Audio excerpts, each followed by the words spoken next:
good afternoon. Ito nga pala ay first time namin pumasok dito sa Big Daddy. So, sabi ko kay mother, try namin kumain dito. So, nag-order muna kami ng nachos for this lunch. So, iniintay pa namin yung order namin na rice and beef stick. So, tara, pasukin natin ang Big Daddy's Corner. So, kasama ko si Sharpay with my mother. Ito nga pala after church. Pagkatapos namin sumimba, ito kami dumiretso. At sabi namin ni mother, try nga namin yung food nila.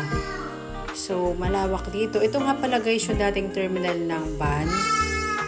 So, nirenovate nila. Tapos yung pinaganda nila. So, then, later on, nalaman ko ang may-ari pala nito ay anak ni Ma'am Shirley Pradelyada.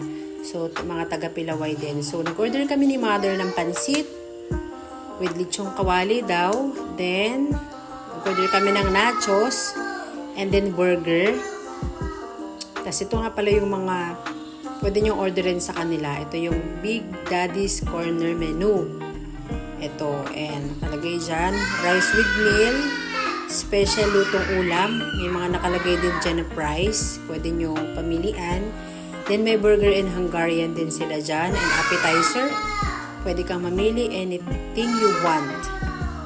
Maghanda ka lang ng pera, syempre. Anything you want, pwede mong orderin. So, meron din silang sizzling corner with pastas. Meron sila dyan, kompleto. Then, meron din silang mga juices dyan, may apakita ko sa inyo. Then, meron din silang mga ayan, plain rice, mga iced tea, mga lemonade and anything. Smoked barbecue and smoked beef belly, meron din sila dyan. Tapos, party tray, ayan, meron din silang good for 15 to 18 packs. Nakalagay dyan yung price. Sizzling tofu, grilled liempo, at marami pang iba.